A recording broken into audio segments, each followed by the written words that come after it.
नमस्कार, मैं अशोक कुमार पांडे और स्वागत है आपका टीसीएच पर। मैं एक सवाल आपसे पूछने जा रहा हूं। सबसे पहले सवाल का जवाब दीजिए, फिर आगे बात करेंगे। सवाल यह है कि भारतीय जनता पार्टी को सबसे ज्यादा मोहब्बत किससे है? कौन है ऐसा जिसका नाम लिए बिना भारतीय जनता पार्टी जिंदा नहीं रह सकती? कौन है ऐसा आशिक जिसका नाम भारतीय जनता पार्टी दिन में 4-5 बार जरूर लेती है, जिसका नाम लिए बिना भारतीय जनता पार्टी के नेता टीवी पर डिबेट नहीं कर सकते, भारतीय जनता पार्टी के नेता भाषण नहीं दे सकते, चुनाव नहीं लड़ सकते? कौन है ऐसा? किससे है ऐसी हकीकी मोहब्बत भारतीय जनता पार्टी को? इस सवाल का जवाब दीजिए। आप सोचिएगा, मैं पहले जवाब दे देता हूं। इस सवाल का जवाब है पाकिस्तान। जी, पाकिस्तान एक ऐसी शय है, ऐसी चीज है जिसका नाम लिए बिना भारतीय जनता पार्टी जिंदा ही नहीं रह सकती। आप कोई चुनावी भाषण उठा के देख लीजिए किसी बड़े भारतीय जनता पार्टी के नेता का, पाकिस्तान का नाम 4-5 बार जरूर आया होगा। और पाकिस्तान भी बदले में बहुत मोहब्बत करता है। आप सोचिए कि पिछला 2019 का चुनाव था, सारे जो सर्वे वगैरह थे वो बता रहे थे भारतीय जनता पार्टी पीछे चल रही है। अचानक क्या हुआ? अचानक हो गया पुलवामा, हमारे इतने सारे सैनिक शहीद हो गए। और उसके बाद आपको याद होगा अर्नब गोस्वामी का we are winning like crazy. उसके बाद भारतीय जनता पार्टी शानदार तरीके से चुनाव जीत गई। पुलवामा के शहीदों के नाम पर वोट मांगा गया, भारतीय जनता पार्टी इलेक्शन जीत गई। पुलवामा किसने कराया था? पाकिस्तान ने। भारतीय जनता पार्टी ही कहती है कि पाकिस्तान ने करवाया था पुलवामा, तो पाकिस्तान ने पुलवामा कराया। फायदा किसको मिला? भारतीय जनता पार्टी को। वो चुनाव जीत गई। तो आप कैसे कह सकते हैं कि पाकिस्तान भारतीय जनता पार्टी से मोहब्बत नहीं करता है? हर चुनाव के पहले भारत में चुनाव होगा तो वहां से या तो ऐसे बयान आने शुरू हो जाते हैं या ऐसी हरकतें होनी शुरू हो जाती हैं जिससे सारा का सारा फायदा पहुंचे वो भारतीय जनता पार्टी को पहुंचे। जम्मू कश्मीर में चुनाव है और 10 साल बाद चुनाव हो रहा है। 10 साल से जम्मू कश्मीर में विधानसभा का चुनाव नहीं हुआ। जो आखिरी चुनाव हुआ था उसके बाद पीडीपी यानी महबूबा मुफ्ती की पार्टी, उस समय तो मुफ्ती साहब थे उनके फादर, तो मुफ्ती साहब की पार्टी और भारतीय जनता पार्टी ने मिलकर सरकार बनाई थी। मुफ्ती साहब चले गए तो महबूबा मुफ्ती के साथ सरकार बनाई और उसके बाद सरकार गिराकर वहां पर पहले राष्ट्रपति शासन लगाया, फिर स्टेट को एक टेरिटरी में, यूनियन टेरिटरी में तब्दील कर दिया, फिर जो कुछ हुआ 370 हटाया वगैरह वगैरह, वो सब आप लोग जानते हैं।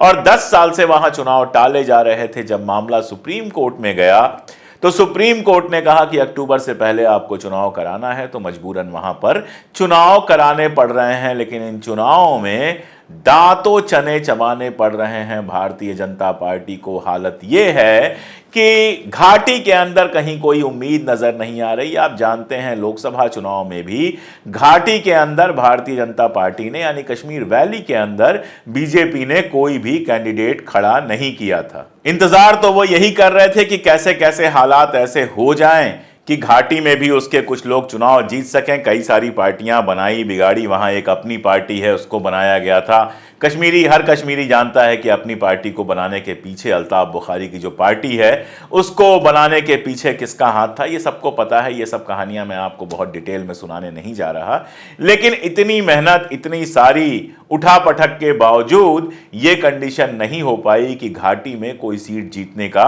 वो तसव्वुर कर सकें, सोच सकें कि घाटी में कोई सीट जीतेंगे।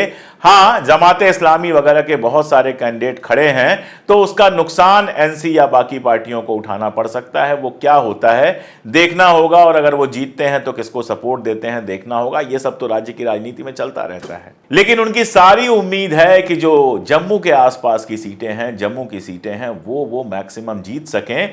और अभी हालत यह है कि जम्मू के लोग भी बीजेपी से काफी नाराज दिख रहे हैं और वहां से भी बहुत ज्यादा सीटें जीतने की उम्मीद दिख नहीं रही है। ऐसे में आपका आशिक काम नहीं आएगा तो कौन आएगा? जिससे आप इतनी मोहब्बत करते हैं, कुछ तो ख्याल रखेगा। तो पाकिस्तान से आया एक बयान, पाकिस्तान से बयान आया। और किसका बयान आया? वहां के जो रक्षा मंत्री हैं, वहां के जो डिफेंस मिनिस्टर हैं ख्वाजा आसिफ साहब, उनका बयान आया। बयान कैसे आया? हामिद मीर साहब वहां के बहुत सीनियर जर्नलिस्ट हैं, ट्विटर वगैरह पे भी काफी एक्टिव हैं, आप लोगों ने देखा होगा। हामिद मीर साहब एक प्रोग्राम करते हैं कैपिटल टॉक। कैपिटल टॉक में उन्होंने न्योता दिया ख्वाजा आसिफ को और उनसे सवाल पूछा कि शेख अब्दुल्ला और नेहरू ने 370 और 35 से तय किया था। अब ये दोनों पार्टियां नेशनल कॉन्फ्रेंस और कांग्रेस इलेक्शन में कह रही हैं कि हम अगर जीत गए तो 35 से 370 की सस्पेंशन को खत्म कर देंगे। क्या आपको लगता है कि यह पॉसिबल है? पहली बात तो हामिद मीर साहब, आप बहुत सीनियर जर्नलिस्ट हैं, बहुत पढ़े लिखे और बड़े शरीफ इंसान माने जाते हैं। मैं आपको बता दूं कि आपने अपना रिसर्च ठीक से नहीं किया था। आप चाहे भले पाकिस्तान में बैठे हैं, लेकिन हमारे यहां सब कुछ अंग्रेजी में भी अवेलेबल है, अंग्रेजी आपको बहुत अच्छी आती है, तो आपको कम से कम रिसर्च कर लेना चाहिए था। कांग्रेस के घोषणा पत्र में 370 और 35A को बहाल करने की कोई बात नहीं है।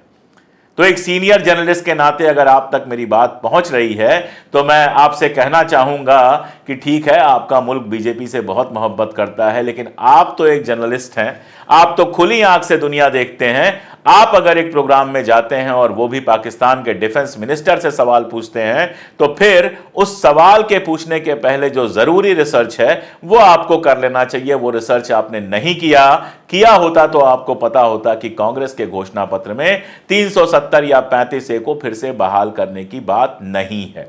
अब होनी चाहिए नहीं होनी चाहिए ये एक अलग मामला है, लेकिन जब आप फैक्ट पे बात कर रहे हैं तो आपको फैक्ट पे टिकना चाहिए कि कांग्रेस इस तरह का कोई वादा फिलहाल नहीं कर रही है। नेशनल कॉन्फ्रेंस के घोषणा पत्र में है, महबूबा मुफ्ती के भी घोषणा पत्र में है। और मैं आपको याद दिला दूं कि जब 2019 में चुनाव लड़ रही थी भारतीय जनता पार्टी श्रीनगर से, तो उनके कैंडिडेट के पर्चे पर लिखा हुआ था कि हम किसी भी हाल में 370 नहीं हटने देंगे। मैं ये भी याद दिला दूं कि अटल बिहारी वाजपेयी के वक्त कई बार, एक से ज्यादा बार अटल बिहारी वाजपेयी ने हुर्रियत के नेताओं के साथ, बाकियों के साथ जो मुलाकातें की थी, उसमें यह वादा किया था कि हम 370 हटने नहीं देंगे। तो पॉलिटिकल वादों पर कितना भरोसा करना है, कितना नहीं करना है। हमारे यहां तो 15 लाख का भी वादा कर दिया गया था कि सबके पॉकेट में 15 लाख पहुंचेंगे। अब वो पहुंचे कि नहीं पहुंचे, ये आप लोग अपना पॉकेट चेक करके, अपना अकाउंट चेक करके बताइएगा। तो एक तो पॉलिटिकल वादों को लेकर इस तरह की बातें बहुत करनी नहीं चाहिए। दूसरा, आप करते हैं तो आप नेशनल कॉन्फ्रेंस पे आपको सवाल पूछना चाहिए था, कांग्रेस पे सवाल पूछने का आपको हक नहीं है। चौथी बात, ये जो ज्यादा बड़ी बात है वो ये कि ये एक यूनियन टेरिटरी में इलेक्शन हो रहा है, राज्य भी नहीं है। अभी फिलहाल उसको स्टेट का भी दर्जा नहीं दिया गया है, यूनियन टेरिटरी का दर्जा दिया गया है, जहां पर उपराज्यपाल जो होंगे वो केंद्र के नियुक्त किए हुए होंगे। हम दिल्ली में रहते हैं और हम जानते हैं कि यहां पर जो उपराज्यपाल साहब हैं वो क्या हाल करते हैं, लेफ्टिनेंट गवर्नर जिनको कहा जाता है, वो क्या हाल करते हैं। दिल्ली सरकार का कोई काम नहीं करने देते हैं। दिल्ली सरकार के पास जो पावर है वो नगर निगम से थोड़ा सा ज्यादा है। तो अगर वहां पर कांग्रेस और एनसी की सरकार बनती भी है तो 370 और 35A को वो बहाल नहीं कर सकती है। बहाल होने के लिए लोकसभा में बहुमत और राज्यसभा में बहुमत जरूरी है, और वहां से ही हटा था, वहीं से बहाल भी होगा। अगर राज्य में, मान लीजिए अगर हम एक ऐसी सिचुएशन में जाते हैं कि एनसी एक प्रस्ताव भेजती भी है, तो उसके प्रस्ताव भेजने से कुछ नहीं होगा। यह सारा रिसर्च हामिद मीर जैसे आदमी को कर लेना चाहिए था। खैर चलिए, हामिद मीर साहब ने सवाल पूछा, पत्रकार का काम होता है सवाल पूछना। ख्वाजा साहब ने क्या कहा? ख्वाजा साहब कहते हैं, उनका बयान मैं पढ़ लेता हूं। वो कहते हैं कि मेरे ख्याल से यह मुमकिन है, कांग्रेस और नेशनल कॉन्फ्रेंस दोनों की ही महत्वपूर्ण मौजूदगी है इस इशू पर। मुझे लगता है कि घाटी यानी कश्मीर घाटी की जनता बहुत मोटिवेटेड है। घाटी के बाहर भी बहुत चांस है कि वह सत्ता में आए, तो उन्हें स्टेटस रिस्टोर करना चाहिए। अब मैं आपसे सवाल पूछता हूं, आप तो रक्षा मंत्री हैं, डिफेंस मिनिस्टर हैं, थोड़ा बहुत जानते होंगे, क्या स्टेट की कोई पार्टी ऐसा कर सकती है? नहीं कर सकती है। लेकिन आपको तो बीजेपी को मदद पहुंचानी है, आप तो बीजेपी को हर हाल में मदद पहुंचाने के लिए बजिद हैं। क्योंकि जैसे हमारे यहां बीजेपी के लिए पाकिस्तान जरूरी है अपना वजूद बचाए रखने के लिए, अगर सुबह शाम वो पाकिस्तान को गालियां ना दे तो उसका वजूद खत्म हो जाएगा, वैसे ही आपके लिए कश्मीर और भारत में नरेंद्र मोदी की सरकार बहुत जरूरी है, ताकि आप अपने यहां इनको गालियां देकर अपने वोट मजबूत कर सकें। कैसे चुनाव जीत के आप सत्ता में हैं ये तो आपको भी पता है। इमरान खान साहब को बहुमत मिला था, ये आप भी जानते हैं। आपने कैसे वहां सारा कुछ नाटक किया है, उन सब की कहानियां हमको पता हैं।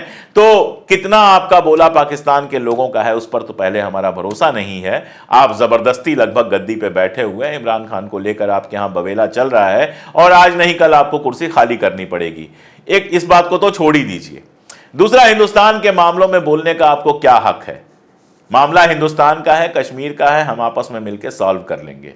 हमारी जो भी दिक्कतें होंगी वो अंदरूनी दिक्कतें हैं। जब कोई बाहरी मुल्क हमको ज्ञान देता है तो हम नहीं सुनते, हम अपने मुल्क की बात सुनते हैं। उमर अब्दुल्ला ने भी तुरंत इसको खारिज किया कि आप अपना पाकिस्तान संभालिए, हम अपने कश्मीर का मामला खुद सुलझा लेंगे, जो भी होगा आगे पीछे हम खुद लड़ लेंगे। हमें जो डिमांड करनी होगी, हमें जो मांग करनी होगी, हमें जो लड़ाई लड़नी होगी वो हम अपनी सुप्रीम कोर्ट में लड़ लेंगे, अपने सरकार से लड़ लेंगे। हमें उसके लिए पाकिस्तान की मदद की जरूरत नहीं है। बेहतर हो कि वो अपने हाथ पांव हिंदुस्तान से दूर रखें ताकि हम शानदार तरीके से, हम शांत तरीके से जी सकें।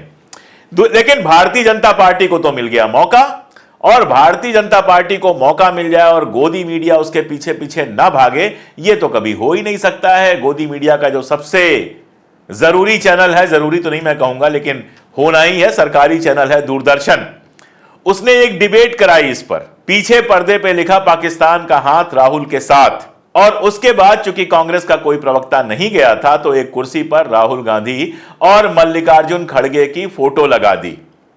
ये हमारा गोदी मीडिया है, और इस मामले में मुझे लगता है कि दुनिया में ऐसा गोदी मीडिया शायद ही किसी सरकार को मिला हो। मैं नॉर्थ कोरिया या रशिया की बात नहीं कर रहा हूं, डेमोक्रेटिक सरकारों की बात कर रहा हूं, जहां डेमोक्रेटिक सरकारों को शायद ही कोई ऐसा गोदी मीडिया मिला हो जैसा गोदी मीडिया हमारे यहां मिला है। पाकिस्तान के एक मंत्री ने बयान दे दिया और वो कांग्रेस का हाथ पाकिस्तान के साथ हो गया, या पाकिस्तान का हाथ कांग्रेस के साथ हो गया। तब तो चीन वालों ने अभी तारीफ की है कि हिंदुस्तान से हमारी दुश्मनी नहीं है, मोदी जी की तारीफ होती रहती है। तो कोई कहे कि चीन का हाथ मोदी जी के साथ, चीन के राष्ट्रपति को जब झूला झुलाते हैं मोदी जी, तब तो आप लोग ये नहीं लगाते हो कि चीन का झूला भारत में भूला टाइप का, तो कुछ आप नहीं लगाते हो, ऐसा कुछ नहीं लगाते हो। जब मोदी जी कूद कूद के चीन के नेताओं से गले मिल रहे होते हैं, जब मुख्यमंत्री के रूप में जाने कितनी बार वहां जा चुके हैं, प्रधानमंत्री के रूप में जा चुके हैं, उनको बुला चुके हैं, तो आप उनको चीन का एजेंट तो नहीं कहते। जब प्रधानमंत्री पहुंच गए थे नवाज शरीफ की माता जी के लिए शॉल लेकर बिना बुलाए बर्थडे पार्टी में, तब तो आपने कुछ नहीं कहा था। जब नरेंद्र मोदी की सरकार ने पाकिस्तान की खुफिया एजेंसी को यहां आकर जांच करने का चांस दिया था, तब भी आपने कुछ नहीं कहा था। जब नरेंद्र मोदी की सरकार में पुलवामा हुआ था, हमारे सैकड़ों सैनिक मारे गए थे, तब भी आपको याद नहीं आई थी ऐसी कहानी। लेकिन पाकिस्तान का कोई मंत्री 370 पर अपनी राय रख देगा तो वो तुरंत राहुल गांधी के साथ हो जाएगा, या उसको राहुल गांधी का सपोर्ट मिल जाएगा। पहले भारतीय जनता पार्टी के नेता चिल्लाना शुरू करेंगे और उसके बाद चिल्लाना शुरू करेंगे हमारे गोदी मीडिया के एंकर। यह माहौल कैसे बनाया जाता है, इसका आपको एक एग्जाम्पल दूं। राहुल गांधी ने अमेरिका में एक बयान दिया, और वो जो बयान था वो आरक्षण के मुताल्लिक था, वो आरक्षण को लेकर था। उनसे पूछा गया आरक्षण खत्म कब होगा, तो उन्होंने कहा जब समाज के अंदर जातिवाद, जातिगत भेदभाव वगैरह खत्म हो जाएगा तो आरक्षण भी खत्म हो जाएगा। यही वो जवाब है जो ज्यादातर लोग दिया करते हैं, यहां तक कि अंबेडकरवादी। इस पर भारतीय जनता पार्टी ने न केवल तमाशा फैलाया बल्कि अंबेडकरवादियों से भी संपर्क किया कि आप राहुल गांधी के खिलाफ आंदोलन करो। राज रतन अंबेडकर साहब जो हैं, वो डॉक्टर अंबेडकर के प्रपौत्र हैं, उनसे कांटेक्ट किया गया और उन्होंने खुद वीडियो बनाकर यह सारा कुछ बताया है। इस वीडियो को 1-1.5 मिनट का वीडियो है, जरा देख लीजिए। मुझे भी अप्रोच किया गया, देश की सबसे बड़ी पार्टी, उन पार्टी के लोगों ने मुझे कहा कि आप भी राहुल गांधी ने वॉशिंगटन डीसी में जो वक्तव्य दिया है आरक्षण को लेकर, उसके खिलाफ धरना प्रदर्शन करो, आंदोलन करो, सारे कार्यकर्ताओं को काम पे लगा दो। 2 दिन से मेरे पर वो प्रेशर था कि आप करो, लेकिन मैंने कोई आंदोलन नहीं किया और ना ही मैं करने वाला हूं। ये बात मैं इसलिए आपको बता रहा हूं कि मैं जो मेरी मूवमेंट चलाता हूं वो समाज के पैसों पे चलाता हूं, इसलिए मुझे आदेश देने का काम सिर्फ मेरा समाज कर सकता है। बीजेपी का कोई नेता मुझे आदेश देने का काम नहीं कर सकता, और ना ही बीजेपी के आदेश पे मैं किसी भी आंदोलन को हाथ में लेना चाहता हूं। अब ये आंदोलन क्या जो हो रहा है, राहुल गांधी ने वॉशिंगटन डीसी में अपूर्वा रामास्वामी ये लड़की ने एक सवाल किया कि भारत में कितने दिनों तक आप जातिगत आरक्षण कंटिन्यू रखोगे, कितने समय तक रखोगे, क्या आपकी पार्टी आरक्षण को रद्द करेगी। तब राहुल गांधी ने जो जवाब दिया है वो हर एक अंबेडकराइट लोगों का, अंबेडकरवादी नेताओं का ये जवाब होता है कि जब तक भारत में जाति व्यवस्था है, जब तक भारत में जातिवाद है, जब तक भारत में सोशल डिस्क्रिमिनेशन है, सामाजिक असमानता है, तब तक भारत में आरक्षण रहेगा। जिस दिन भारत की यह जातिगत समस्या खत्म हो जाएगी, हम उस दिन आरक्षण समाप्त करने का सोचेंगे। ये उनका स्टेटमेंट है। अब मुझे बताओ, क्या किसी भी अंबेडकराइट, जो प्रॉपर अंबेडकराइट है, अंदर से बीजेपी या आरएसएस के इशारों पे काम करने वाले नेताओं के बारे में नहीं कह रहा हूं, क्या किसी भी अंबेडकराइट, सच्चे अंबेडकराइट को इस बयान से तकलीफ होनी चाहिए? बल्कि ये तो हमारी भूमिका है कि आरक्षण कब तक होना चाहिए कि जब तक जाति है, जब तक जातिवाद है, जब तक सोशल डिस्क्रिमिनेशन है, तब तक आरक्षण होना चाहिए। हम भी आरक्षण छोड़ना चाहते हैं। अरे 75 साल हो गए, हमको उस लिस्ट से बाहर आना है, लेकिन उस लिस्ट से बाहर आने के लिए क्या वो माहौल है? यही बात राहुल गांधी ने कही। इसलिए मैं कोई राहुल गांधी का समर्थक नहीं हूं, न ही मैं कांग्रेस का कोई समर्थक हूं, लेकिन इस बात के ऊपर राहुल गांधी का किस वजह से हम लोग विरोध करें? तो आपने सुना कि किस तरह से उनसे कहा जा रहा है राहुल गांधी के खिलाफ आंदोलन करो। वो तो नहीं माने, लेकिन गोदी मीडिया के पास तो व्हाट्सएप पहुंचा और बस उन्होंने नाटक करना शुरू कर दिया।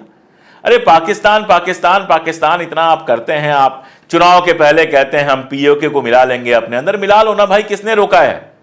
कांग्रेस ने कहा कि मत मिलाओ पीओके को, किसी ने कहा कि मत मिलाओ, हमारी सेना ने कहा कि हम नहीं मिला सकते। मिला लो पीओके को, बलूचिस्तान को भी मिला लो, जिसको जिसको, मैं तो कह रहा हूं पूरे पाकिस्तान को हिंदुस्तान में मिला लो, पूरे बांग्लादेश को मिला लो, अफगानिस्तान को मिला लो, नेपाल को मिला लो, अमेरिका को मिला लो, यार पूरी दुनिया को आप हिंदुस्तान में मिला लो। किसी ने रोका है आपको? करना कुछ नहीं है। 1 इंच जमीन आप आगे बढ़ नहीं सकते। चाइना दिल्ली के बराबर जमीन दबा के बैठा है, वहां के लोग कह रहे हैं। सोनम वांगचुक अपनी पूरी सेना लेकर, अपनी जनता को लेकर पदयात्रा करते हुए 2 अक्टूबर को दिल्ली पहुंचने वाले हैं, ये सारी समस्याएं लेकर। इसके पहले कई कई दिन लगातार भूख हड़ताल पे रहे।